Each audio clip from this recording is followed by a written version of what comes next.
Welcome, ladies and gentlemen, to a special podcast. Joining us is Ben Shapiro. What's going on, dude?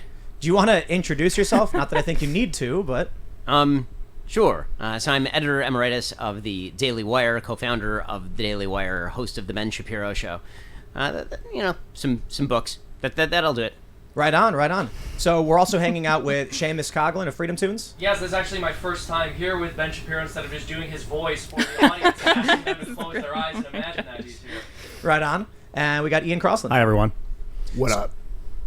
So Yeah, anyway, we'll just jump in. We've not done anything like this before, but considering we're out here in Nashville, we've got, you're here and you're able to make time for us, as well as we had Jonathan Isaac, so we're all excited. And I'm just going to jump into this viral Twitter trend. We have the story from Newsweek. Ben Shapiro called bozo by student during anti-transgender event. I just love how they frame stories, as if that was the takeaway from the event. I mean, so a couple of things. One, it's not a news event when someone calls me a name. Meaning that's like most of my life, actually.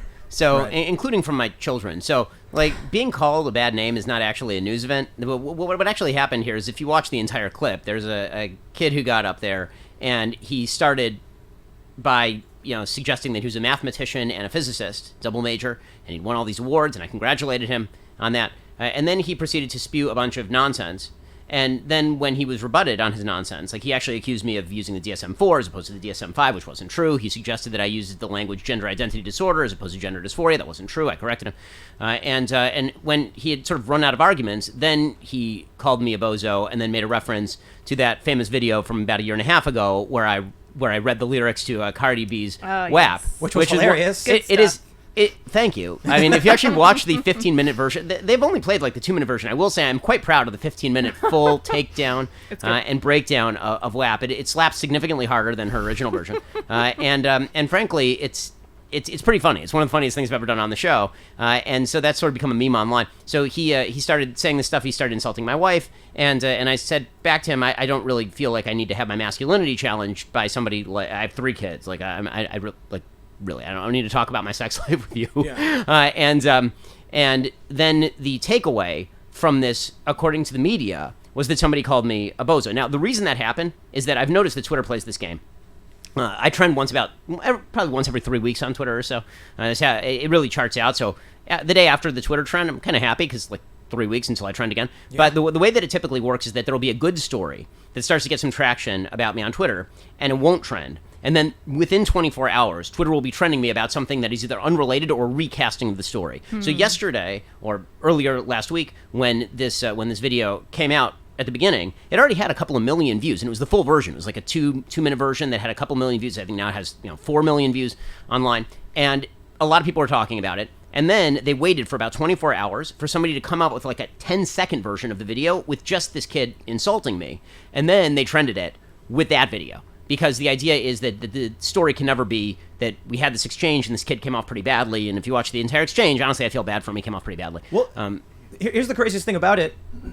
Are we concerned with people being convinced by someone just insulting you and not really making any substantive arguments? I mean, that really is the question. I mean, that wasn't the only time that happened during the event, by the way. I mean, there was a point earlier in the event where it was disrupted by a guy up in the rafters shouting "fuck you" at me, and I immediately responded by saying "fuck you" is not an argument. Right, and which it isn't, and also number 2, no, thank you. Right, those are the things I said back to him, that sort of stuff is not a headline. They had to recraft the entire media. Apparently, had to recraft the headline so that the big issue was that somebody said something nasty to me. Now, here's the way that works. If I had said something nasty to the student, right, I'm invariably pretty polite in these exchanges. If I had said something really nasty back to the student about his sex life or something, then it would have been a major story about what a jackass I am. But somebody says something like that to me, and they do, what a hero, what a stud this kid. Okay, you know what? If that's the way the game is played, I guess that's the way the game is played. Whatever. Yeah, exactly. When I saw this headline, my first thought was, of course, they concentrate on the fact that this kid called you a bozo rather than the fact that he made depraved sexual remarks and insults about yourself and your wife. If the reverse had happened, if some conservative audience member had shouted at a left-wing pundit this really disgusting, perverted stuff about their sex life with their spouse, that would absolutely be the headline. And we'd be hearing about how harassment is such a serious problem on the right side of politics. You know what I see is interesting here? I tweeted about it.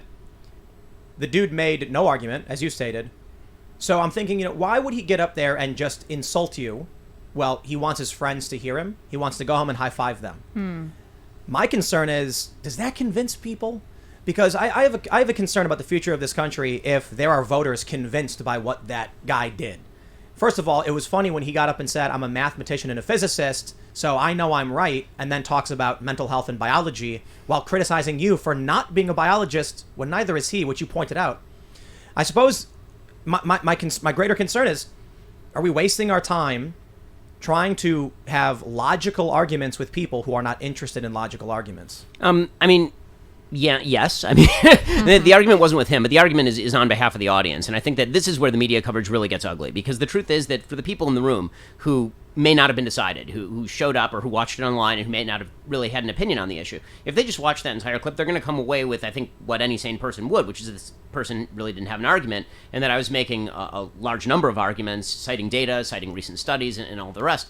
And they would come away with that impression. The way the media coverage comes off is it's just rock'em sock'em robots. And this is, by the way, how you end up with pretty much the worst of every aspect of politics, and it bleeds up, right? This is why when you get to presidential debates, you'll see that it turns into basically something that looks like a 7th grade sort of playground school fight, just people shouting names at each other, and there's no way to fight that. There really is not, because what am I supposed to say to that? If somebody gets up and they insult my wife, right, or if somebody gets up there and they insult my sex life or something, how am I supposed to come back at that as a sort of rational and polite human being? The answer is you can't. And if you go low, then you're the person who's really the bad guy. So it's a lose-lose. It's the reason why not all these debates are worth it. But I agree. I think it's a lose-lose no matter what. However, the way I typically respond is I don't understand why you're being so mean to me.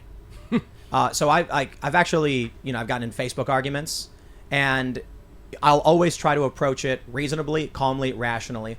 And if they immediately come back and say something nasty, I just say, I'm sorry, I don't understand why you're being so mean to me right now. And that's just my approach. But in the end, it doesn't matter, because what's really happening on stage here is the audience who agrees with a rational discussion of the ideas and real answers is looking for those. And the people who just want to hate because they're driven by emotion just want to see you be insulted. So whatever you say doesn't matter to them. That's right. It's also why you have to be super careful in terms of who you actually engage with. So the nice thing about going to colleges is that you do get a lot of people from the other side of the aisle who engage. Some of them in really good faith, and that's awesome when that happens. Whenever I do these question lines, I always say, if you disagree, you go to the front of the line. That's the standing rule. But it's also why when I decide who I'm going to talk to on the show, I tend to try to talk to people who I think on any side of the political aisle are actually going to have an honest conversation. So, for example, I had on my show Ro Khanna recently, the California congressperson. Oh, yeah. Right? Ro is really far to the left. And we had this really good conversation about minimum wage. He's going to come on the show again. I've had Andrew Yang on the program. We've done universal basic income. Anybody who's willing to have a good long-form discussion is great. The problem is that the way that everything is framed and the way that everybody is sort of exposed to this material is Ben Shapiro debates X. Well, if you actually watch the conversations, it's usually not a debate. Usually it's a discussion, and somebody kind of comes up short in the discussion. So it's not a debate where even the Ben Shapiro destroys videos are typically not something where I'm being like an asshole to somebody. It really is much more, I make an argument, the other person doesn't have a very good comeback, and that's sort of the end of the conversation. But good example was the Ben Shapiro. Was you on Bill Maher with Malcolm Nance? Yeah. And I'm watching that, and I'm listening. Then Malcolm Nance just immediately goes for the emotional attack. Yeah, that was kind of shocking to me, honestly. I was trying to be as polite as I could be. I really tried to be polite in all these scenarios. And I was complimenting him. I was saying, listen, you're a former intelligence analyst. You know that this is true. And there came a point where he just started being incredibly insulting on the show. And there's not much that you can do with that, frankly. And when he said, oh, well, I can't believe anybody listens to your show. Well, first of all, you never want to make the ego play. This is a lesson that I've learned before. Right? I've been in situations, just as a human being, one of the lessons you learn as you get more notorious is that making the ego play is almost invariably a mistake. You'll be in a situation and you'll be like, I'm bigger than this person. More people listen to me than this person, and it ends badly for you. That's what happened on that famous BBC interview, right? I had no idea who's interviewing me. And so I'm like, I have no idea who you are. And of course, it turns out the guy's pretty famous in Britain. I'm just not from Britain. So you can make that mistake. I just said if someone came to me and said, I don't even know why people watch your show, I'd just be like, I agree. I don't know. I don't get it. Honestly, I just, the way I describe it is I don't know, I complain on the internet to a camera, but apparently people, like watching it. So I'll always just be like, dude, if you want to be the mean person in the room, that's fine. Because I don't know how we convince people whose intention is just to be mean, to emotionally destroy other people. I'm looking for solutions. That kid seemed to be like disappointed that he said DSM-4 and you were talking about the DSM-5, and so he was humiliated and lashed out. And if you can say it seems like you're humiliated because you were wrong about the DSM-4 thing, usually puts them in their place.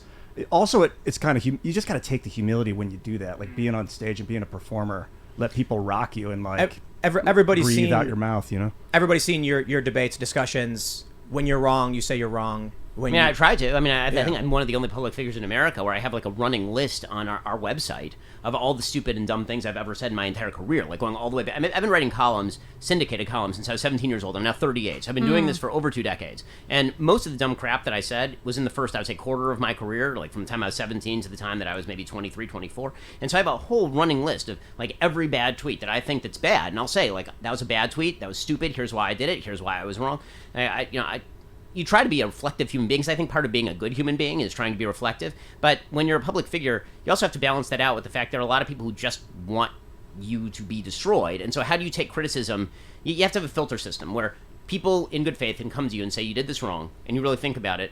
But then there are a lot of people who are just, going on stage and calling you bozo, and that's not a good faith criticism. And so at that point, you just kind of have to be done. I'll give you an example on our end. We've never done for Timcast IRL any digital debates or conversations because they're not that good. I went on Sunday Special with you, and it's kind of stunted in that you'll talk, then I got to kind of wait because we're not in the same room. So there was a point where I tweeted out, we've tried to book big left personalities because the door is always open. We want these conversations. Vosh, who many people don't like, has accepted on more than one occasion with a smile on his face. And he said a lot of really creepy things that a lot of people call him out for, and they're mad at us for platforming. But I'm like, bring him on, have him say it, and then we'll challenge him. And he's tried deflecting from these things. But there are a few personalities, I'll leave their names out of it, who publicly accept, Tim, I will come on your show, name the time and date. And I say, here's the time and date. We will pay for your tickets. We'll fly you out first class. We'll get you a hotel. Just let us know. And they go, you got it. Then they DM me privately and say, I'm not coming on your show. Yeah. It's all for show. So we've got one individual who is just one of the worst, most bad faith individuals. There's no open door for this guy. But, just recently, Hassan, this is the funniest thing. You know Hassan. He's a left personality. David Pakman tweeted. He owns a mansion, right? That's mostly what I know about him. Nice very, he's like most good socialists. He has a dasha in the woods. It's nice. Just because you're a socialist doesn't mean you can't participate in society. He's just socializing. Right? A mansion is necessary to participate in society. Yeah, that's great. Yeah, he needs to be comfortable. He streams a lot. But he tweeted, David Pakman tweeted, is anybody actually pro-abortion? I've heard this, but I've not seen anybody actually say it. Hassan responded, me, I am. David said, is anyone trying to increase the number of abortions? Hassan said, me, I am trying to do this. Look, it was tongue-in-cheek, and I felt it was obvious. Of course, he doesn't literally want to challenge David Pakman and give ammunition. But David responded with, sounds weird. Someone then responded with, what's wrong with more abortions? So I screen grabbed that interaction. I said nothing, and I tweeted it. I thought it was funny that Hassan appeared to be trying to snark David. David didn't seem to realize, and then someone actually agreed with the true premise, not thinking it was a joke. Hassan assumed that I took him seriously and then started disparaging me on Twitter. So I said, he said, I pretend to be a true progressive, or that me and Dave Rubin and I are influential to people who claim to be true progressives. And I said, I'd never said I was a progressive. I'm not a progressive. I say I'm a moderate with some left policies. He responds with, you're doing exactly what I'm making fun of you for. My immediate response is, you have an open invite to come on the show and say anything you want, unimpeded. And the immediate reaction is everyone saying, for one excuse or another, we won't do it, we can't do it, I'm not going to do it. The first excuse he gave before was, COVID, so we can't. He publicly said, I will come on your show, then privately says, oh no, COVID, I can't do it. This is the difficulty with trying to engage with these individuals, because I don't think they actually care about solution or logic-based solutions to our problems. I feel like they do what they accuse us of doing. Emotional arguments for the sake of making money.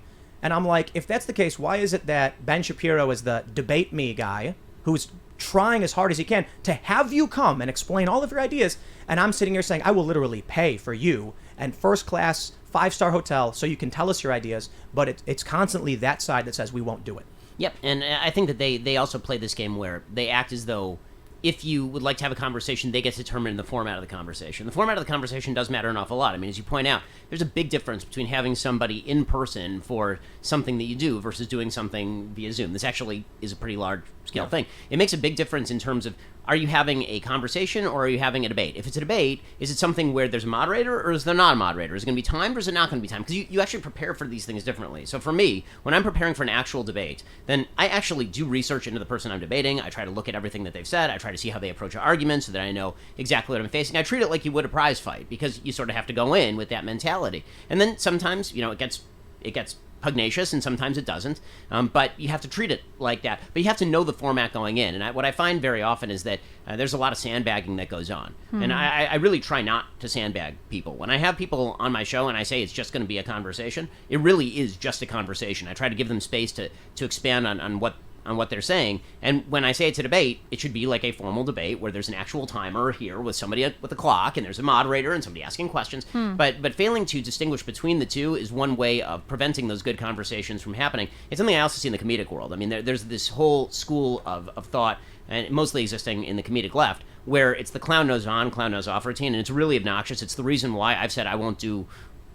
I've been invited on Trevor Noah before, and I've said I won't do it unless it's live. I'm not going to do it tapes because I know that you guys cut this stuff, and I'm not going to be humiliated by the cuts that you make around a comedian whose job it is to just make funny faces into camera. He's going to be better at that than I am. I'm never going to be as good at that as he is. If he wants to have like a political conversation, we can do that in long form. If he wants to just sit there and make faces at the camera, he's going to win. I mean, there's no way I can win because he's a comedian.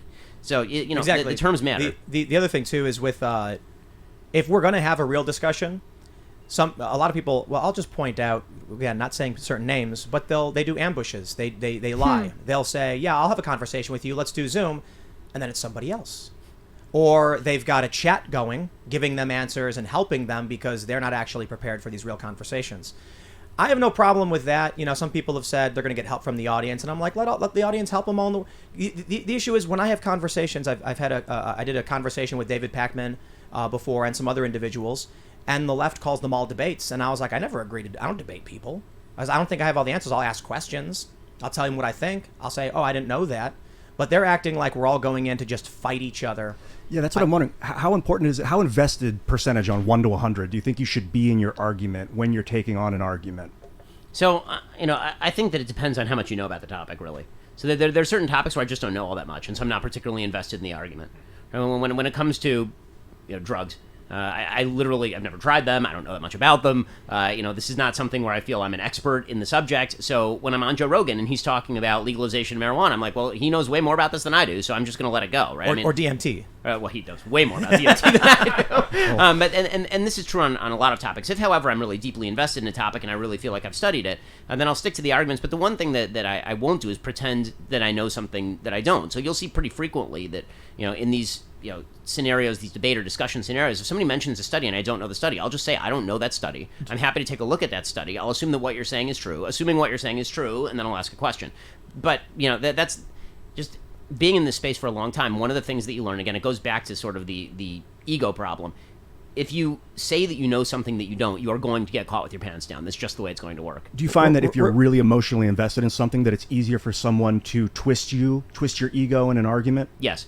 Absolutely. That's why the hardest thing is where somebody, says something about your wife or something, right? And that's very difficult. So you have to take a breath and just kind of, calm down. That's the whole goal. That's really why people try to throw you off your game by doing that sort of stuff. And it's also why there are certain topics I frankly don't enjoy debating very much because I feel like I have to make a conscious effort to separate myself off enough emotionally from the topic that I can have a good back and forth conversation without getting angry or upset. And that's where the good conversations happen. Do you remember the reality has a liberal bias? That statement, I think it was Stephen Colbert who said it. Mm-hmm. Was it Colbert? Yeah, it was Colbert. Was it? Because he was pretending to be a conservative at the time. Exactly. I think about this, and it's fascinating because I grew up watching Jon Stewart. I watched Colbert. I watched Bill Maher. And today I would say reality has a conservative bias. It's not so much that it's conservative values, but for whatever reason, the reason why I'm called conservative has more to do with what I view as true and correct, as opposed to what policies I align with, or whether I'm more progressive or traditional. So I can come out and be like, Actually, I lean slightly left on a lot of these issues, but more libertarian, so it's a very difficult position to maintain, to be completely honest. It's hard. But Joe Biden is crooked. He did illicit business deals in Ukraine. You're conservative. Tulsi Gabbard can come out and say she wants gun control, she wants to ban nuclear power, and that it was wrong to strike Syria with missiles. She's a Putin asset. She's right-wing. She's conservative.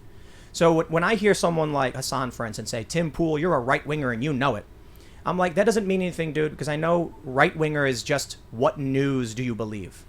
But the issue I see with this that makes it very difficult for me looking at the state of this country and moving forward is how many stories have to come out that are proven false before any one of these people is just going to be like, okay, maybe I should listen to Ben Shapiro or Tim Pool or Seamus or Ian and hear what they have to say about these ideas because I've insulted them. And now it turns out that story I believed was false. Yeah, well, and it's not even just about listening to us. It's just about not listening to CNN anymore. I don't know, like you said, I don't know how many things they have to get wrong before people are willing to say, okay, I'm not necessarily going to move over to the right, but maybe I should stop getting information from people who have, A, repeatedly lied to me, B, never apologized for lying to me, and C, never faced any consequences when they did it. It depends on their emotional state. If they're calm, it usually only requires a little bit of logic. If people are erratic, it's a lot more challenging to a point of near impossibility. Maybe nearly everything in America, and I think a large part of this is social media, has become a social litmus test.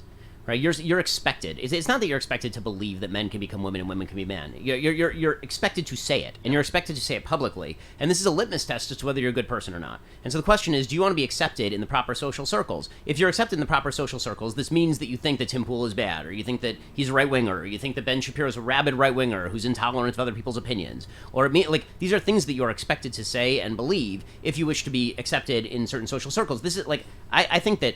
The best way, the pronouns test is there for a reason. The reason that people are putting their pronouns in their Twitter profiles is not because people have doubts about 98% of the population and whether they identify as male or female. Because, again, 98% of the population identifies either male or female. But it's there when a clearly male person puts he, him in his profile. That's there to say, I'm part of your group. I'm part of your in-group, and I wish to be accepted in your in-group. Because what other reason would there be for that? They say that it's all about acceptance and making people feel accepted. It really isn't. It's about making them feel that they are accepted. It's about saying the thing that you're supposed to say in order so that everybody treats you. It was like this with Trump, too. You couldn't just say, here are the 10 things I hate about Trump, but I like that the Abraham Accords happened. If you said even I like that the Abraham Accords happened, people were like, no. This means that you're pro-Trump because you have violated the taboo by saying that he is not evil and satanic. It was, I think, Nate Silver.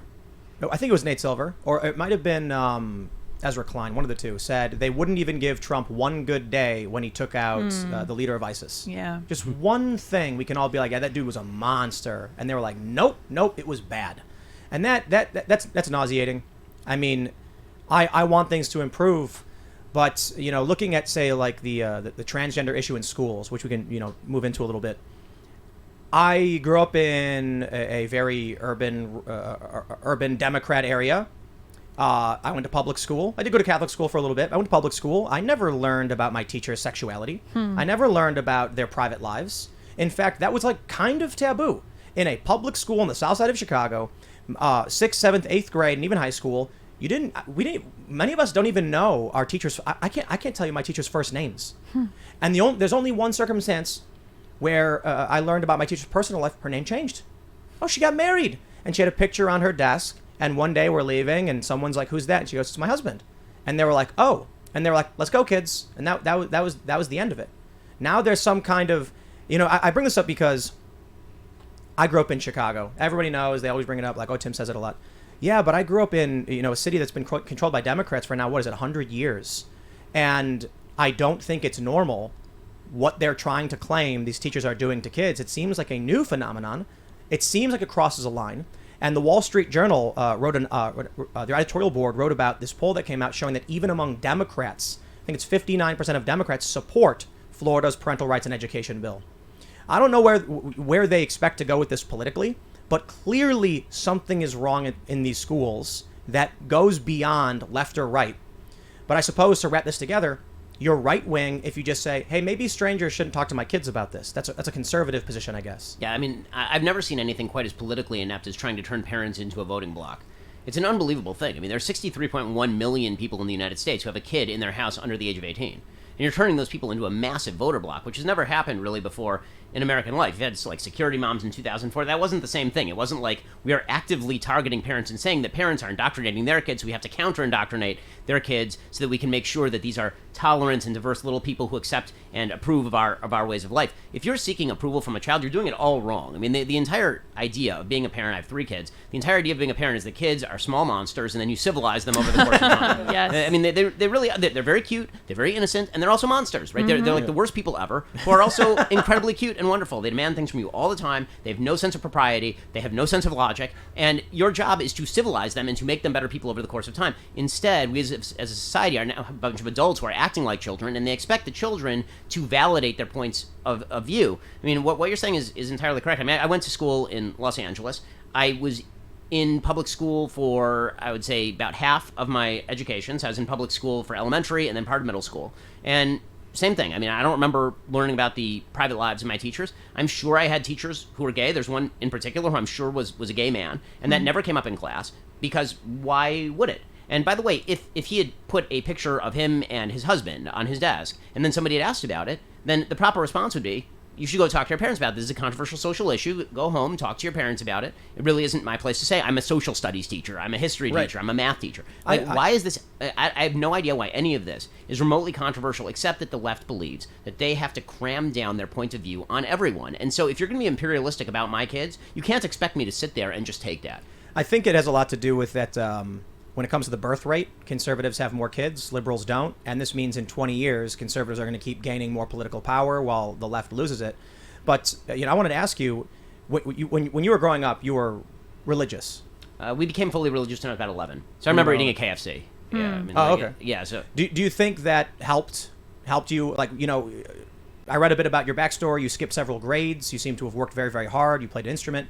What do you think it is about you that led you to be successful? So I think that, I mean, obviously, thank God I'm a pretty smart guy. I was able to skip 3rd and 9th. So I graduated high school when I was 16, graduated UCLA at 20, graduated Harvard Law at 23. But I think that one of the best lessons I ever learned is I was coming from, so I was in public school until I was in 4th grade. Then I went to private school for a couple of grades, and then I was back in public school. When I went to public school, the public school I went to was a magnet, and you had to take an IQ test to get into the magnet. It was the highly gifted program at Walter Reed. And so they gave you a basic IQ test, and you had to get above a certain score, which is pretty high, in order to get in. I got in, but not by like a ton. I got in by some. I was in this class with kids who had 180, 190 IQs. Wow. There's a girl in our class who was doing like engineering level calculus in maybe 7th grade. Just geniuses. And the thing that I noticed is that what my dad said to me is, listen, in most rooms that you walk into, in virtually every room, just assume when you walk into a room, you're not going to be the smartest guy in the room, but you can be the hardest working guy in the room. And so that turned out to be a very good lesson. I look back at it, the people I went to Walter Reed with, and I don't know how many of them are successful. I don't know how many of them have built things. One of the things that happens when you're very smart, I think, is that you tend to think that things are going to come easily to you, and it's very easy to fall into this pattern of taking things for granted. For me, that was really never an issue. I work incredibly hard. I've worked incredibly hard for a very long time.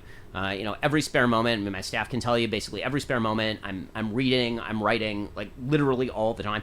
And so I attribute it, yes, some to, thank God, some gifts, but a lot of it is just keeping your nose to the grindstone. I had some moments, that maybe I made some realizations. I'm at Occupy Wall Street. I show up, and I'm a high school dropout. Nobody knows my name. I got a camera. What did these activists say to me? They said, man, you're the perfect example of what's wrong with this country. You're smart, you're hardworking, but look, you come from a mixed race background, and you come from the south side of Chicago. It proves there's something wrong with this country where good, smart people should be succeeding, and they're not. And then a month later, I got featured in Time magazine for my hard work, and they said, he's a white kid who was born with a silver spoon in his mouth. But that's verbatim is what they started saying. They started posting, saying, whoa, yeah, white privilege. All of a sudden, my family history, all of the stuff I had talked to them about in agreement with I wouldn't call it left-wing politics at this point. I'd say populism. Like, hey, the financial crash led to a whole bunch of faulty spending, corrupt deals. All of that's erased. All that matters is if you're successful, you can't be a part of what it is we're doing, so we're going to attack you. This is exactly right. I mean, they retcon people's past on a routine basis. So, I mean, for me, if you search about my background online, what you will see is that I grew up, people on the left say this all the time, I grew up in a wealthy home. That is not true, okay? Like, I'm not, I never think, by the way, that if you were born poor and then you made it, this makes you better morally than somebody who was born rich. I know people who are born poor who are jerks, and people who are born rich who are jerks, and that there's, all that money does is make you more of who you are. So if you're a nice person, you make a lot of money, you tend to be nicer because you have a lot of money and you can spend the money. And if you're a jerk and you make a lot of money, you're even more of a jerk because now you've been liberated to be a jerk. But I grew up in a 2-bedroom home, 1,100 square feet in Burbank, California, with 3 sisters. Until the time I was 11, I shared a bedroom with all 3 of my siblings, right? It was my parents in one bedroom and us in the other bedroom in one bathroom for 6 people. And that's not like impoverished. That was a nice middle class, I would say maybe lower to middle class upbringing in Burbank, California. And it was a great life, and it was fine. You know why? Because I had the ultimate privilege, which I had 2 committed parents who were there for me, making sure that we were working hard every day and making sure that we were taken care of. And that's the only privilege that I think really matters in American life. This is what the stats show, by the way, also. You got 2 parents, and the parents are there, and they're taking care of you. You are the privilege. You won the lottery, you were born in America, and you won another lottery, which is you have parents who give a shit about you. That sounds a lot like... that's the privilege argument. You literally called it privilege. It is a privilege. The issue is that the left skews the idea of privilege into things that are somewhat meaningless. Well, things that don't require anything of them, right? Because if I acknowledge that there's some sort of privilege in being from a 2-parent home, then I'm now taking upon myself the moral obligation to ensure that if I do have children, that I stay with the person who I have that child with so that I'm not depriving them of their potential. But they don't want to control themselves sexually, so they'll never acknowledge that. What was it like when you were 11? You mentioned it twice already, that you became religious, and you said did you move out of your... Yeah, so when you become religious in the Orthodox community, what that means is that you have to move within walking distance of a synagogue. So that was coincident, right? So when you become Orthodox, we had been living not in walking distance of a synagogue. We would drive our car to near the Orthodox synagogue, and then you're not supposed to drive, so we'd park about a mile away, and then we'd walk so as not to make people feel uncomfortable that we were driving to synagogue, essentially. And then we moved into a neighborhood where we were within a walking radius of a synagogue.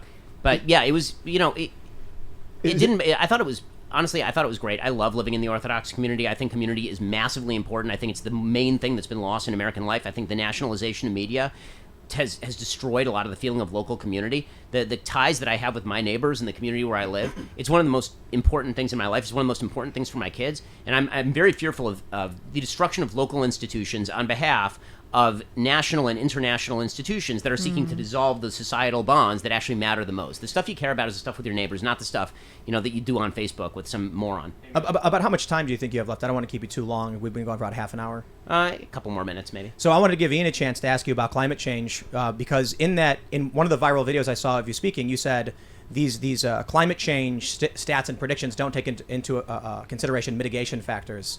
Ian is obsessed with graphene. Yeah, are you familiar with it? I'm not. Go Pure for it. carbon. It's a hexagonally latticed carbon. We should pull it up. Carbon dioxide to graphene, and you'll find it's basically going to be like the 21st century steel. It's a building material. You can make touchscreen wallpaper. It's a superconductor, supercapacitor.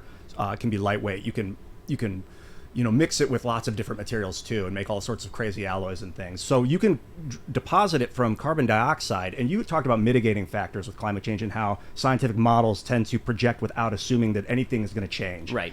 I totally agree. I made a YouTube video about this a couple months ago, and I wanted to point out. I don't know if you would consider this a mitigating factor. It's an adaptation. It's an adaptation. That's the other phrase you used. Adaptative technologies. Well, so I wanted to point you at this. You said a little while ago that we're going to be competing with trees for carbon dioxide. Yeah, if we do it wrong. If we think ahead and we build the system so that we're taking just enough carbon dioxide out of the atmosphere and producing just enough to keep the trees healthy, then we'll be living in symbiosis. But if we're reckless, we may end up... That's really cool. I mean, the one thing that I think about human beings, and this is what I said in that little kind of snippet, is that we are very good at adaptation and very bad at controlling ourselves. So basically, when forced to by circumstance, necessity being the mother of invention, we will make moves to preserve our own lives, right? We will if the tides start to rise, we will move. If the temperature starts to get warmer, we'll figure out air conditioning, right? We've been doing this for a very, very long time. And human beings are, there's a reason why we, who do not have claws and are less muscular than other species, why we have adapted to the point where there are 7-8 billion of us on the planet. And the reason is because, thank God, our prefrontal cortexes are very well structured for adapting to circumstance. We are tools. We are active. We're not just a tool-making creature. We ourselves are like a jackknife of evolution. And this is not me saying this. It's like Brett Weinstein and Heather and his wife Heather Heyer. I always mix up Heather Hying and Heather Heyer because the names are similar. But whichever is the one who's the scientist. Hying. Hying. Hying is scientist? Yeah. Heather Hying. they wrote a tremendous book about this, and basically what they say is that human beings are a jackknife. And that's right, we are a jackknife. And what that means is, as things get worse in one area, we're able to adapt and we're able to change. And all of these scientific models that basically say hundreds of millions will die, you're assuming that basically people who are living on the coast in Florida today are going to be living on that exact same coastline in 100 years. I'll tell you how we know that everybody is going to adapt. The reason we know this is because all the same liberals who are deeply concerned about global warming are buying coastal real estate for tens of millions of dollars. Yep. If they really thought that in 20, 30 years, all that stuff was going to be underwater, why would they be spending... I mean, that's one of the memes that they use about me online, right? I say that if you think that your house is going to be underwater, you're going to sell it. And people's like, who are you going to sell it to? Well, the answer is apparently a bunch of left-wing liberals who are buying all of the coastal real estate for $30 million. Well, let me... Ben, I got this for you real quick. What we're looking at right here is Martha's Vineyard. Oh, As you may know, Barack Obama purchased I believe it was a $12 million property in Martha's Vineyard, just near the Edgartown Great Pond. The address is publicly available. We're not going to show the address. Let me show you what happens when we use the NOAA.gov website to raise the water level by 2 feet. Okay, we've got a floodplain now in these areas, and this means you can see that the water level is starting to rise and erase some of the ground. It is already affecting Barack Obama's property. 2 feet only. Let's go 3 feet. Okay, now about maybe 10 to 15% of his property is gone. 4 feet. All right, now about 30 to 40%. 5 feet. More, I would say about 70 to 80% of his property is gone. At 6 feet, all that's left is the building. At 7 feet, his property is completely wiped out. At 8 feet and beyond, there is nothing of Obama's property left. Wow. Now, It's time to take it off the previous owner's hands so that they wouldn't have to Be safe, yeah. the issue is, as you mentioned, I'm looking into this and I'm like, I think there's issues if humans just, drive off a cliff and we don't take care of ourselves. But you mentioned it's going to take 1,000 years for 200 feet of water. This is what they've said. In 1,000 years, 200 feet of water. And I'm like, do you think in 1,000 years humans just keep doing the exact same thing without changing? Right, they just plant their feet in cement and they just stay right there as the water level gradually rises above their nose. It's really dumb. The answer is that human beings are going to do what we've always done, which is why New Orleans is still there, right? So after the levees broke, after Katrina, and it flooded New Orleans and 10,000 people died, they rebuilt all of the levees and they shored up the levees. And then last year, there was a massive hurricane that went directly through the same area, and pretty much nobody died because it turns out that they didn't build the levees crappy this time. So what was that? That was a good adaptation that preserved the lives of the people living in that floodplain. Now, let's say that they had been unable to rebuild those levees. Do you think those people would have been staying in New Orleans? They would have picked up and they would have moved. Many of those people did pick up and move after Hurricane Katrina, figuring that they needed to move out of that area. So again, human beings are great at adaptation. This is true financially also. You can always bet that human beings are going to solve a problem after it materializes. We're not very good at foreseeing a problem and trying to avoid it, but once the problem materializes, we're pretty good at reacting to it, just evolutionarily. I wish we had more time with you. Is there any final thoughts or anything you wanted to add? I want to hear before we wrap up? Seamus do Ben Shapiro's voice with Ben for a second. Yeah, you go. He does it better. If you're going to ask me to do Ben Shapiro's voice right in front of them, that's actually really offensive, right? This happened to me twice. So firstly, I had to do my Dave Rubin impression in front of Dave Rubin, and then I had to do my Jordan Peterson impression in front of Jordan Peterson. Okay, and it's not always a comfortable experience. I appreciate the man's had a good spark. But come on, would you do an impression of someone right in front of me? Come on. I would be embarrassed to do it first. when you reacted to his video where he did the impression and then he reacted to you reacting, that was great. Beautiful. So you reacted to a cartoon I did of you, and then I did a cartoon of cartoon you reacting to real you reacting. It's an infinite regress. Yeah, I love it. Yeah. Right on, man. Yo, thanks for hanging out. It's been a blast. Thanks for letting me come by. Absolutely, man. Thank you. Thanks to the Daily Wire for letting us crash in your. And before I leave, I just trailer? have to ask you, how do I subscribe to that chicken feed? How do I make that I happen? mean, you just Go go on to Chicken YouTube, City yeah. on YouTube. Chicken City. All right. YouTube.com/Chicken City. You can Done. watch chickens. My kids will be into the chickens. Yes. And pets and everybody. And I'll wrap up with one final thought on this, because it's weirdly, people on the left are insulting me over a live stream of chickens. It's meant to be the hokiest, wholesome, family-friendly thing that's not political. They're angry. They're saying, look how stupid these people are. And I'm just like, if you're not having fun, you're doing something wrong. I mean, if you're mad about chickens, I don't know how we have an argument. Well, they insult you for selling emergency food when they think the world's going to end in Right. 50 years from climate change, so I don't know. That's true. There's no appeasing them. Can't Ben, win. did you want to shout anything out or mention anything before we wrap up? You can go check out all of our work over at dailywire.com. You can check out my podcast, The Ben Shapiro Show, anywhere you get podcasts. Or you can follow me on Twitter, where I'm trending every 3 weeks, at Ben Shapiro. Right on. All right, man. Thanks for hanging out. Hey, thanks a and lot. for everybody else, thanks for hanging out. And stay tuned for another interview with Jonathan Isaac. Right now, we are hanging out for a special interview with Jonathan Isaac, who is an NBA star who refused to kneel for Black Lives Matter. He's publishing a book called Why I Stand, and I'm just reading about this. I am so impressed by your willingness to stand up for what you believe in. And there's so much crazy stuff about this story. First and foremost, I'll tell you why I get fired up seeing your story, Jonathan, because a lot of people refuse to stand up, even when deep down they deeply believe something. And that's all you got to do is everybody just stood up for what they believed in, things would be better. So here's your story where everyone around you is kneeling for the national anthem, which is crazy to me because it's the national anthem. Every sporting event we have, everybody, they sing the song, special guests come out and sing it. How do we get to this point where all of a sudden you're supposed to be kneeling during this, and that you standing up for what you believe in, which is essentially like a long-standing American tradition, becomes this profound statement? I am impressed by your willingness to defy the crowd because of what you know is right. So let's just jump into your story, I suppose. Of course, we also have Ian. He's hanging out as well. Hi, everyone. And I want to learn your story, man. So tell me what's going on. Yeah, so first off, just thank you so much for having me on. I'm a fan of everything that you guys are doing. So I would say to kind of just wrap it up in a whole thing of what how it all makes sense. So around the time of the whole Black Lives Matter thing, George Floyd, as tragic as it was and as awful as it was, goes down. And then there's the whole play of Black Lives Matter everywhere. Everyone is pledging their allegiance to Black Lives Matter, the organization. And early on in the process, I never felt comfortable standing in that arena. I'm a Christian. I feel that Christ is ultimately the answer for the world's problems. That's me. That's what I've grown up on and what I've come to truly believe later in my life. Here's now. And I never felt comfortable professing that in the Black Lives Matter space. And so as everything got kind of just worked up, we get to the NBA bubble, and there's the pressure that everyone is going to take this stand. They're going to kneel and they're going to wear a Black Lives Matter t-shirt. And I had made the decision that it's not what I want to do. I don't believe in it. I didn't believe that the Black Lives Matter spirit, in terms of what they were ultimately trying to do, went hand in hand with where I was in my heart. And I decided not to. So it was super crazy.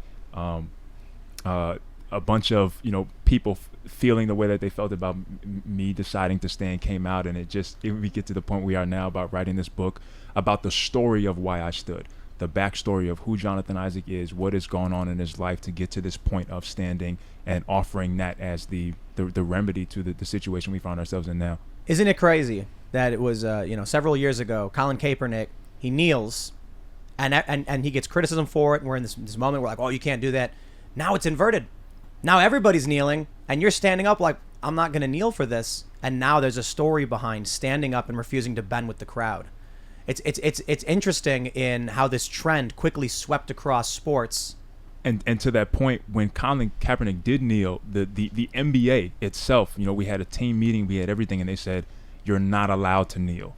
We're not going for it. We're not going to kneel. It's not what we're doing. And even though they didn't, the teams didn't come out and say it's something that you're absolutely not allowed to do. It was absolutely the sentiment of like, we're not doing that. We're going to focus on basketball. We're going to play. That was the sentiment, especially in our team meeting. And then to have it flip, 2 years later, and everybody like, we have no choice. And that was ultimately my issue, part of my issue, where the feeling was you either did this, and if you did it, you agreed, you stood with Black lives, you cared about Black people, and if you didn't, you were an enemy and you were evil and you didn't care. And the sentiment was, wearing a t-shirt and kneeling for the national anthem do not go hand in hand with supporting Black lives. It's not the only way to support Black lives, because when I look at my life has been supported by Christ, and that's the message that I wrote on.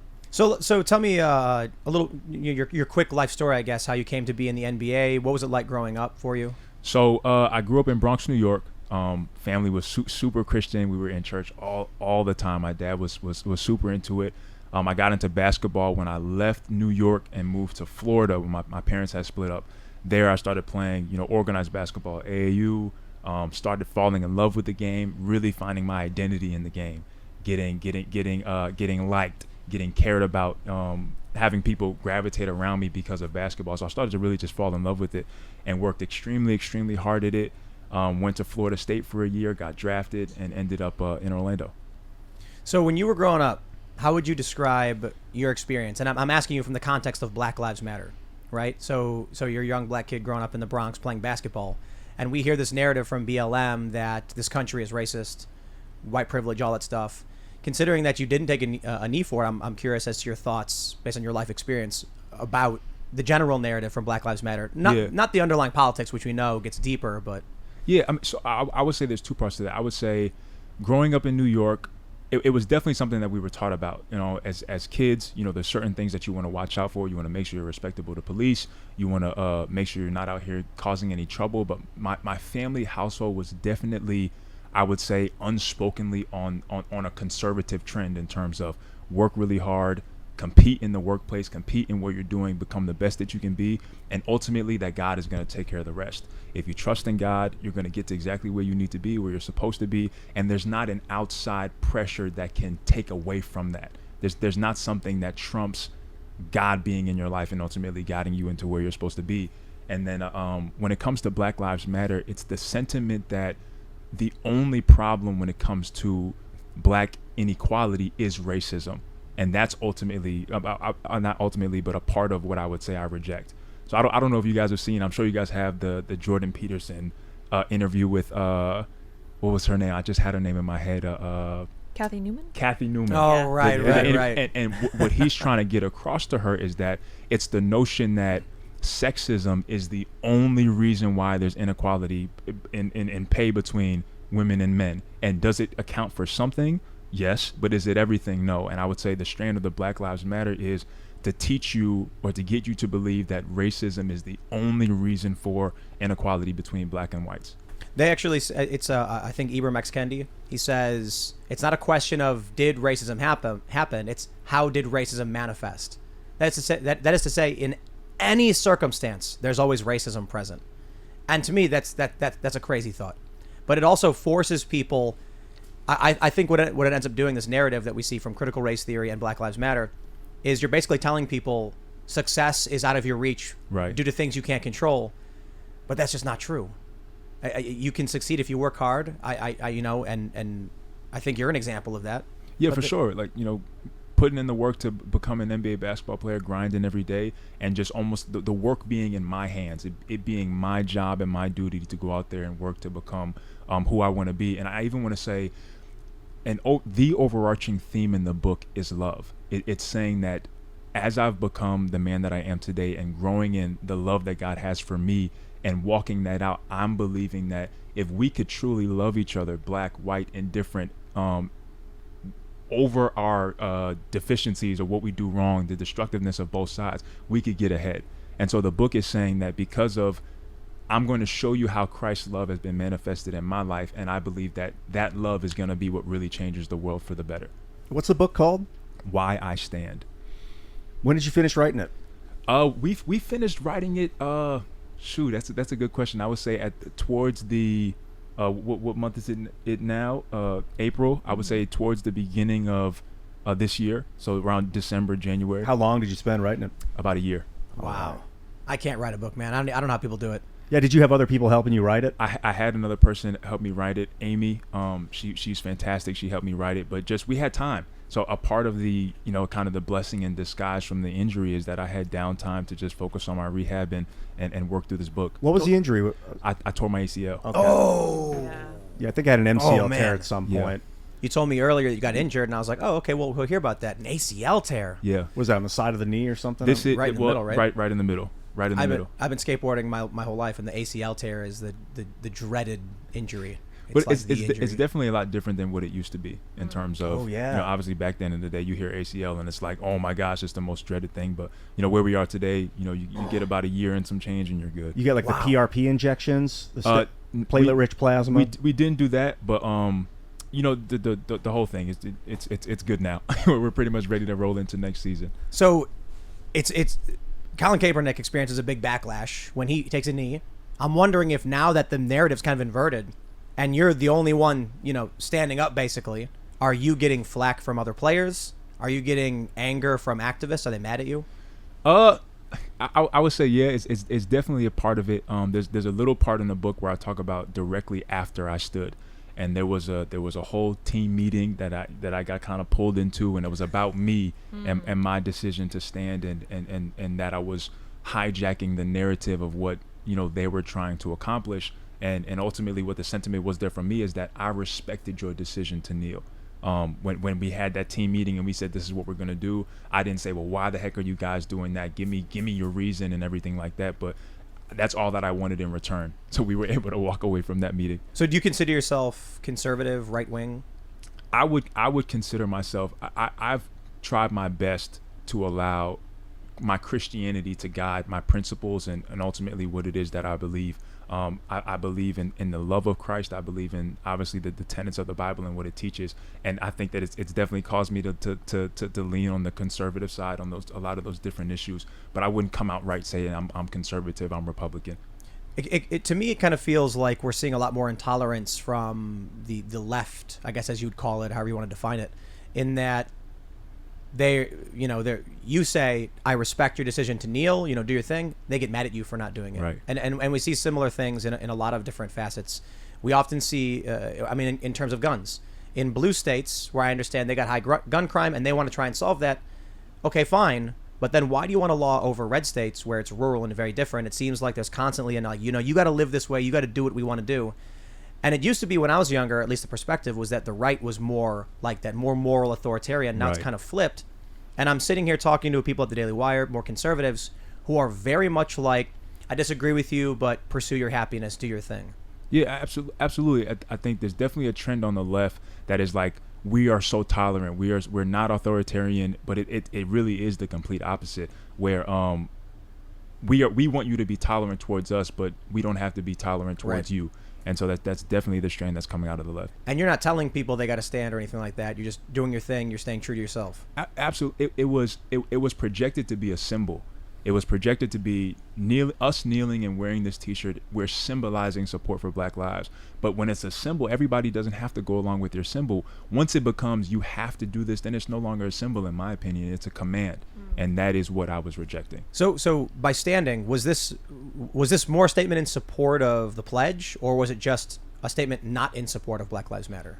I would say both. Definitely not in support of Black Lives Matter, but at the same time, I love the country that I live in.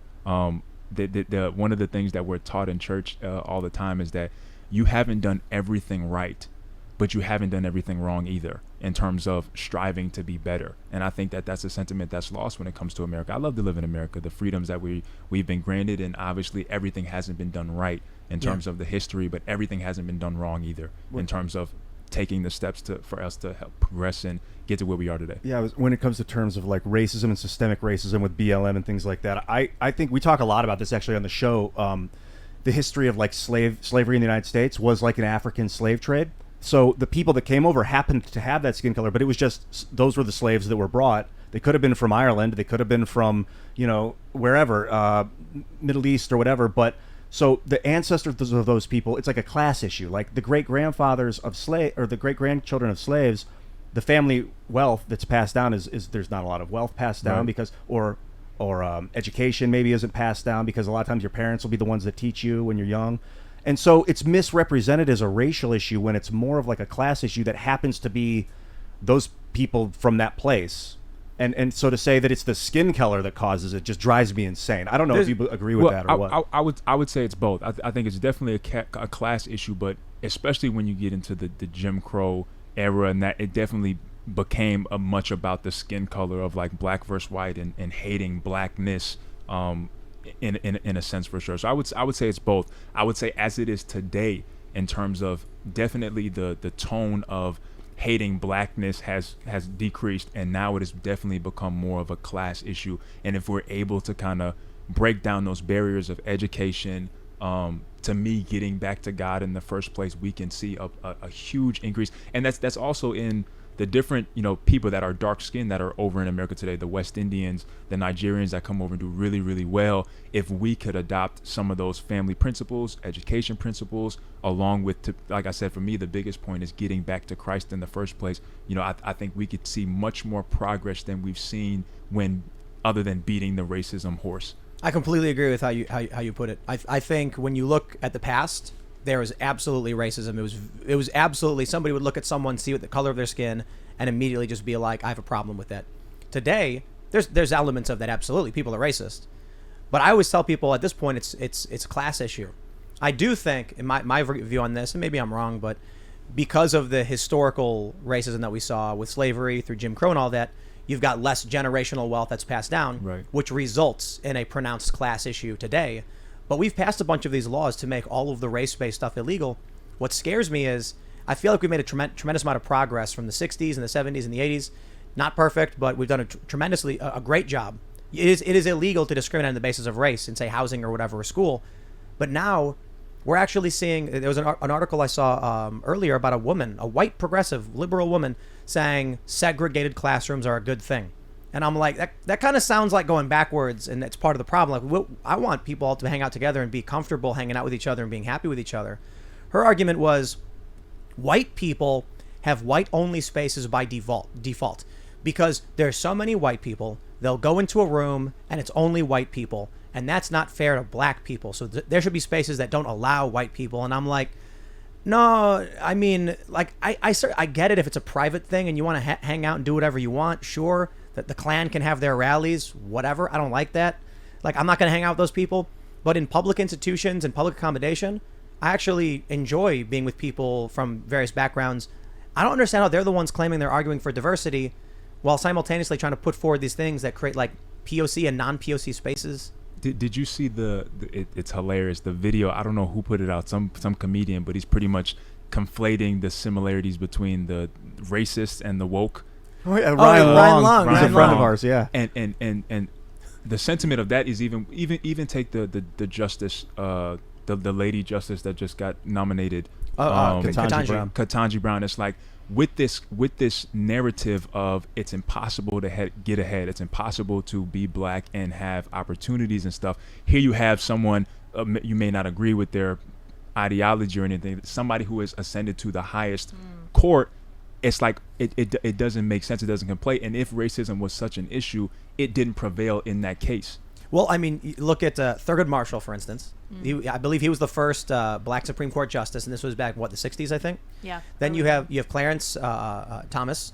Mm-hmm. And the funny thing is, they put up these articles, they're like, Ketanji Brown Jackson is the first black Supreme Court justice.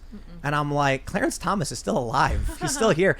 And then you get Bill Maher. Bill Maher said Republicans would be happy with no black Supreme Court justices. And the funniest thing was this Republican guy got a viral tweet. He said, literally, the black one is the only one I like. I saw that. Yeah, it was good. That's the only one I like. It frustrates me seeing how the left is. I think many of these politicians, many of these personalities, not all of them, I think they're scared to give up racism because it empowers them. To go to people and say, you are constrained by this problem and only I can solve your problems, gives them power over other people. Yeah, I don't like the victimization tactic. That's what I feel like Black Lives Matter is doing. Maybe not even intentionally. Maybe it's intentional or not, but saying that because of the way you look, you're going to have a harder time. Like, I don't think that it's the skin color that's causing it. Like, there might be reasons why people... But like you said, if you try hard, it doesn't matter what your skin looks like. Your eyeballs are telling the story. Well, I think... I have no problem. Actually, I don't know if you said that. I said that. I don't know if you said that. I don't want to put words in your mouth. I got no problem if there's anyone of any race, and they say the United States is a majority white country, and that means there's going to be assumptions made about you. That means some people might be racist. But if you work hard enough, if you work smart enough, and you figure out how this system works, you can be the richest person on the planet. You can be successful. You can be famous. That will not be, race. I mean... Any factor if you're born with, your height. Muggsy Bogues, for instance. Bogues, am I pronouncing it wrong? Yeah, you're right. That dude, he's an inspiration my whole life. Because when I heard, what was he, 5'3"? Yeah. And he could 360 dunk. He could jump higher than his own height. And I'm like, you see, this is a guy, there's so many people who are like, I can't do this because of this thing. And it's like, man, maybe there's some limitations, Maybe you're not going to be tall enough to play. But there are people who defy those odds and say, I will do whatever it takes. I will work hard and overcome any of these presumptions. That's what I want to know. What was your work ethic like when you got to Florida and you started playing ball and you realized I'm going to do this for a living? I just fell in love with it. Basketball really became a love for me, and so it was all I did. I woke up and I went to the courts and I played from sun up to sundown every day, all the time. got with friends, organized, let's play here. And it just became, I just got better. But there wasn't even a thought of anything outside of that. There wasn't fear of somebody stopping me from making it. It was just that I love this game and I'm gonna play it. And I honestly just got passed along from one stage to the next, and here I am in the NBA. Not everybody can be in the NBA. You know? True. There might be like Ben Shapiro. I don't think it's gonna happen for him. You know. You never know, but yeah. So, but that's the reality of life too. Is that as much as some people might say, oh, there's some physical disadvantage you have, it's holding you back. Well, sometimes you have advantages too. Right. The way I view life is we're all dealt this hand of cards, and I've seen people win poker hands with the worst possible hand because they knew how to play it right. How much of it do you think is physical gifts that get you into the NBA versus work ethic?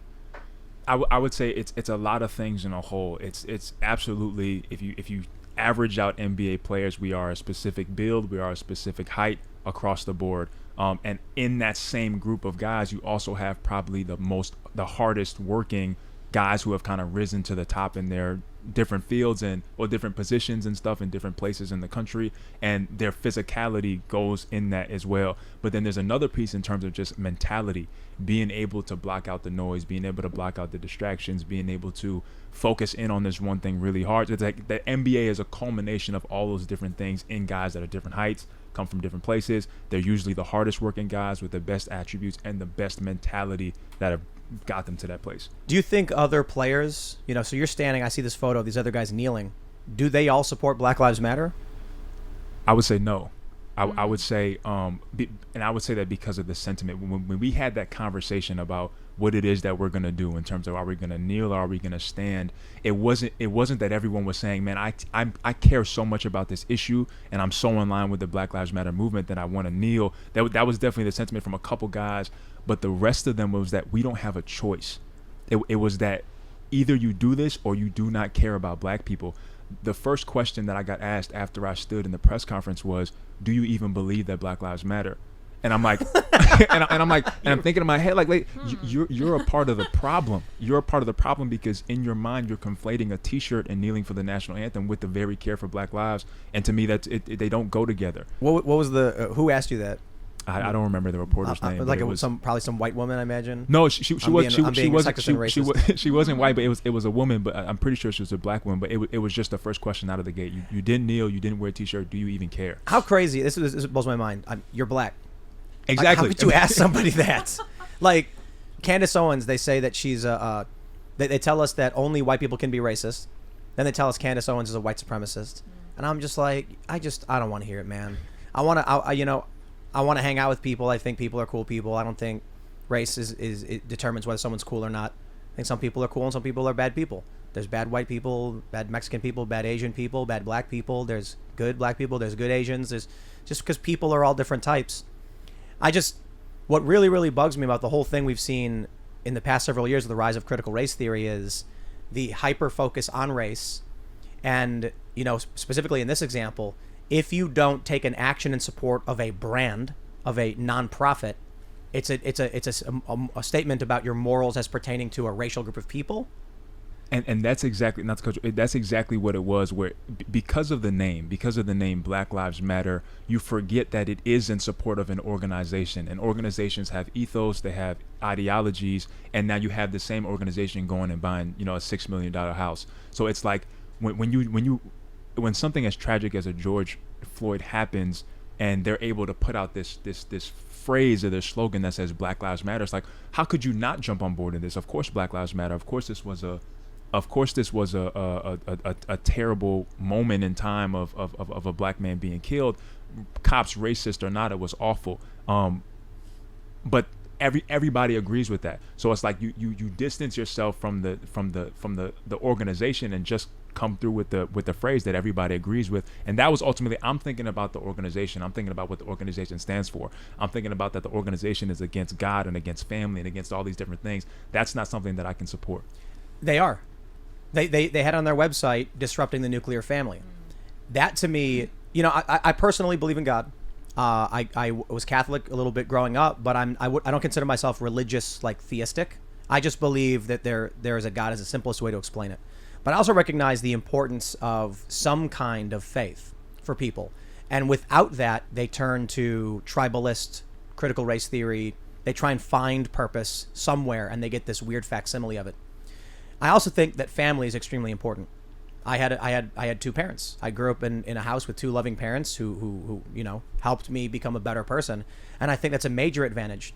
So when I see Black Lives Matter say disrupt the nuclear family, when I see these articles written by feminists who say if feminism is to succeed, we must end monogamy or the family or something like that, I'm like, that's going to be really, really bad for kids. It's a political statement made by a nonprofit corporation, basically. Like what you're saying, if you really want to help black people and black lives, and you're in a room with thousands of people, and I got all this, if I turn and give money just to the black people, it's going to cause resentment amongst all the other people, and then it's going to make it worse for those people that I gave the money to, because they're going to become like hated by the others. You want to improve everybody's life. Together, and then it improves black lives, and everybody can rise up. But I do understand the systemic class problem that we're at right now from the slavery issue. Let me elaborate on that, because what's happening now, we had serious racism in this country for a long time, even up to the 80s. Are you familiar with blockbusting and redlining? Redlining, not so much blockbusting. Blockbusting is dark stuff, man.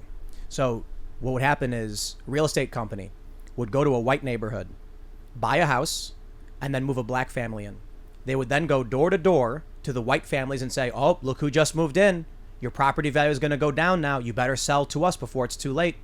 Wow. It's crazy that they would do this. And then the white people would get scared and they'd start selling their houses. And then once the real estate company bought up a bunch of the houses, they would say, thank you to the black family. Your lease is up. You can leave now, and then sell all the houses back at the profit. They would use racism and the fear of racism to rip people off. And it was destructive to the black families. It was destructive to these white families. That was happening up until the 80s. That stuff, it's dark stuff. And redlining too. Now, some people try to argue, oh no, it was all a victim of market forces. And I'm like, yo, we know people did this. Like, there's stories. It was in the 80s it was happening. But here's my point, what I'm trying to get to with your point. We made that illegal. You can't do that anymore. You can try. There may still be remnants of it. You can try. It's illegal, and people will come after you. You will get sued. So this means now that we've said by law, like, we don't want this to happen anymore, you've got poor white people on the south side of Chicago living alongside poor black people. All of a sudden, Democrat comes along and says, we're going to give all the black people money. And the poor, white person is sitting there wondering, like, why am I starving? Me and my neighbor are both people, but he's being given money and I'm not. I think the issue is we've dealt with it policy-wise. There's still, I think, some policy, things that we could probably accomplish. We've not solved every problem in the world. But I think it's a class issue today that is solved. If the issue is that black communities in this country are disproportionately impacted by historical racism, then it would be true today that a class-based solution would disproportionately benefit black families. And that should be, that should make the left and the right happy. Because it's not a race-based issue anymore. There may be, out of, 9 families in one block that are black families that are impoverished. There's one that's white or whatever the number might be. But everybody gets an opportunity to be lifted up and be helped out. For some reason, the modern left is not okay with that. In California, they tried repealing the provision from their constitution that prohibited racial discrimination in college and public contracting. And I just think that's them walking us backwards. It's going to bring the problems of racism back. How deep do you go into it in the book? In terms of? Well, basically the history from slavery to now, the history of racism and classism. Honestly, not so much. The book is mainly about the love of Christ. It's about taking where we're at and ultimately all the problems that we have that are not just racism, just world problems in a whole, but saying that if each of us could find the answer in loving our neighbor, loving someone who has done wrong to us, loving someone who we don't like or anything like that, we would ultimately see progress before all of these other things come into play. And it's an interpersonal answer of affecting one person, then affecting a family, then affecting a city, then affecting a society, and ultimately the world. Do you know who Daryl Davis is? No. He's this black jazz musician. One day he went to a Klan rally, and he said he thought to himself, how could this person hate me if they never met me? So he shows up, and they're a bunch of racists, but he starts talking to them. in his time, I think he's been doing this for a couple decades, he's de-radicalized like 200 Klan members. They've taken their robes off. They say, I was totally wrong about being racist.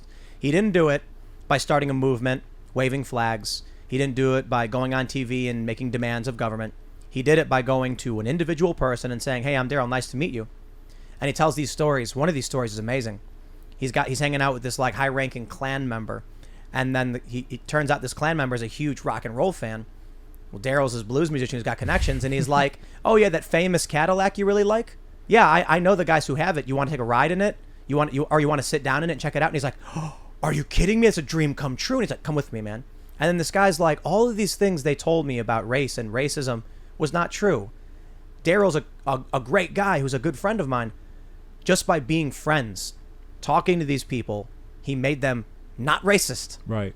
That's the amazing story. And taking him to that car and letting him ride in it, that would be, in my opinion, an action of love. Yep. An action of extending an arm across the aisle that's saying, I don't believe all of this other stuff that people are saying. I want to get to know you. I want to know who you are, and extending that love. And if you get it in return, amazing. If you don't, you keep on loving. And I believe that is it's the message that has helped get us to this point in terms of Martin Luther King, about you overcome evil with good and love ultimately, and not fighting back in the way that is riots and these other things, but ultimately finding it in your heart to love your neighbor because you've been loved by God. I believe is going to be how we progress. I saw a tweet from a prominent atheist personality, I'll just leave it at that, and he said that he's tired of playing on defense. He says every Bible must be sold with a warning label that it says it may lead to mental derangement. and that's crazy to me, because here we are having a conversation. Every conversation I've had with any prominent religious person, obviously not every person is a good person, no matter what their religion is a similar message to what you're saying. Love your neighbor and try and be your best. You know, our good friend Seamus, who we have on the show, is very, very devout Catholic. There's a lot of things he does not agree with and he thinks are wrong, but he doesn't force himself upon people. He doesn't attack people. He doesn't insult them. We all insult people, you know, especially when we do comedy, but he doesn't attack people and scream, and he's not vile. He's like, I want you to do better with your life, and I wish you would do better. I wonder how it is that, you know, the narrative from the left, perhaps it's because they want to do away with Christianity, they want to attack it at its core. They keep pushing these lines about what Christians believe, but then you actually sit down with any prominent religious individual, and they're talking about love and forgiveness and trying to reach across the aisle and things like that. I'd agree with you in terms of it being about Christianity, and it is ultimately the one to attack. You don't hear much about attacking other religions, even, you know, Islam or anything like that. It really is the Christian ethic of love, and ultimately the morality of it that gets attacked, because the left wants to do away with all of that and just live in a state of what feels right for you. Why do you think that is? I believe because Christianity is true. I truly believe that is it's the relationship with God that is based on God loving us in our sin, and working our way to us and not us working our way to Him, and it being, and the crux of it being about love. I believe is the reason why that it gets attacked in the way that it is. And because even if you go through it, the people who do attack it know that it's true, and it's ultimately the one that you have to contend with, and it is the religion of the West. And ultimately, if you're going to take down the West, you're going to have to take down Christianity. You know, one thing I often bring up on the show is that this culture war we're experiencing, I think, has a lot to do with two different moral frameworks. There is the Judeo-Christian moral framework, which I think everybody in this room agrees with, but then there is the Marxist or fascistic moral framework. I had a conversation with there was a family coming around my neighborhood in the New Jersey, in South Jersey, Philly area, and they were preaching. They were or what is it called when they're evangelizing, coming with the Bible. And I had a good conversation where I pointed out that I don't believe, I'm not theistic. You know, I go to mass or anything like that. I do believe in God, but I also recognize the lessons from the Bible that we hold true today, that are core principles in our country, such as the presumption of innocence. If you are accused of a crime, we are supposed to presume you are innocent until it is proven beyond a reasonable doubt. And that tenet comes from the Bible, the story of Sodom and Gomorrah, that Lot, you know, God said, if there's but one righteous person, I will not destroy these cities.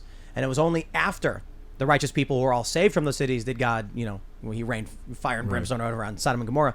But the point is, I was reading about the Fifth Amendment, how powerful it is in protecting the innocent. This country's far from perfect, but it's pretty good. I've been to a lot of places. And it said the founding fathers had, Benjamin Franklin, it is better that 100 guilty persons go free than one innocent person suffer. And I said, wow, 100? That's huge, because Blackstone, he was this British judge, I think, where he said it's better that 10 guilty persons escape than one innocent suffer. And I said, where did he come up with that? I agree. I like that idea. He talks about how if your society would punish the innocent, then people would have no faith in your society. And if they're so inclined upon just punishing someone for doing something, you'll actually let the bad people go free. You need to make sure you have a very high standard for whether or not you're going to imprison somebody or punish them or seek retribution or justice. Because if you're getting the wrong people, the bad guys are getting away with it and the good guys are hurting, everybody's mad.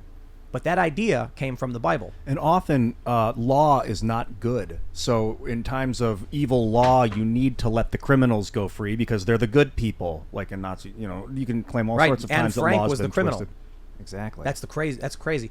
But so, in thinking about this, I see people like Bill Maher. He's like a secular atheist, but he doesn't understand when he believes in free speech, when he believes in the right presumption of innocence, these are founded in Christian moral values. Now we have the rise of this wokeness and things like BLM. They don't believe in that framework. They hate it. They want to destroy it.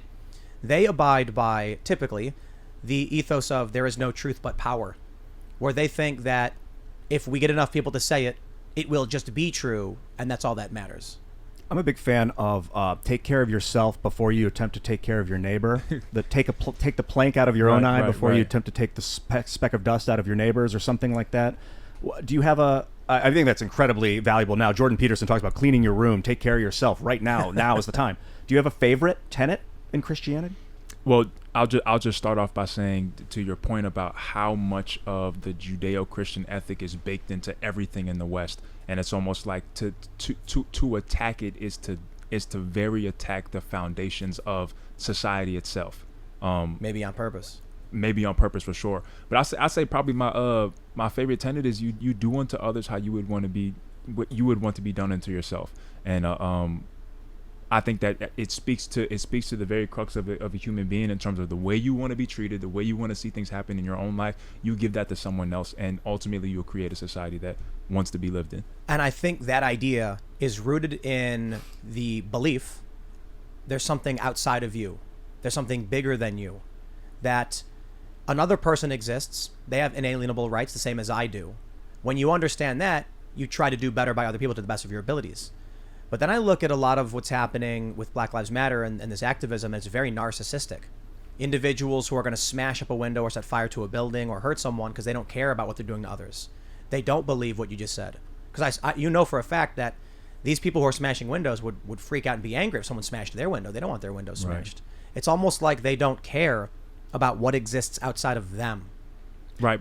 And to the point is that I believe that those people can be reached with love. So it's almost as if the people who are out there, to me, who have been manipulated by media, manipulated by whoever's at the top that is trying to get these things done, manipulated by the Black Lives Matter organization, that those people, if shown love, can in a sense be redeemed, in a sense of because we've been redeemed ourselves. But ultimately that those people are not evil. Those people are not terrible people. They're in a predicament of, again, being manipulated by the powers that be. And ultimately, take the Klansman, for example. That person, you could say from the jump that he never hated black people, but he's been manipulated by the ideology. But because there was a black person that was willing to reach his hand across the aisle, he could wake up and see that there's a better way, and see that he can ultimately love or like whatever a black person. I'm a little bit more pessimistic, but I ultimately agree with you. In the story about the Klan, there's another really crazy story in that we booked Daryl Davis to speak at an event in the Philly suburbs, South Jersey, and far left activists threatened to burn the theater down. So the theater kicked us out without question. We ended up having to find a new venue. The after party was still in the same area, and these activists were outside protesting. And Daryl tried to go talk to them, and they wouldn't. They screamed at him. and he said he never experienced anything like it. He said that he has gone to Klan meetings, and they've gone up smugly like, oh, we know what we're talking about. We know what you are. But they'd still talk to him. Mm-hmm. When he tried walking up to Antifa, they started screaming at him, calling him a fascist and a Nazi, and he couldn't even get a word in. This is the argument we've received on the show. I feel very much like you about communication and love. Like, I feel like if you allow someone to understand you, that they will become living in a place of love. It just happens. Right. But that the argument that we're getting is that these people, this Black Lives Matter, these leftists or whatever, feel like they're at war mentally. And when you're at war with someone, you may want to love them, but they're still going to kill you because you're at war. And if you can get one of those soldiers over to your side and then you're able to talk to them, they will convert. But during the war, love is not the tactic. And I don't know if that's true, but this is the argument that I've been getting. I think it's fair to say, and we'll wrap up with a couple of thoughts here. There have been many people who are on that side who have come around and been like, wow, I was wrong to think these things. There's many people. We've talked to people like Carrie Smith, who used to be a woke progressive activist on the left, and now she's Christian. I'm pretty sure she's Christian, right? She is, yeah. Yeah. And I think Candace Owens herself even was on the left, some time ago. And then people start to break through. They start to get access to information. I think a lot of what we hear about Christians, and maybe this is what's one that's always benefited me, is that going to Catholic school, when I see these narratives from the media about how Christians are manipulative, mentally deranged, or just mean or nasty or hypocrites, I'm like, you're not talking about any of the people I ever met or grew up with. I don't know. Like, sure, there was bad people, but people were just people. I think they mean to use the word zealot. It doesn't really matter what religion you are. If you're a zealot, then you can become like kind of hard to communicate with. So we went a little bit over, but it's cool because this has been fun. Jonathan, do you want to tell people where they can get the book, how to get it? Head to Amazon and just type in Why I Stand and pre-order your book.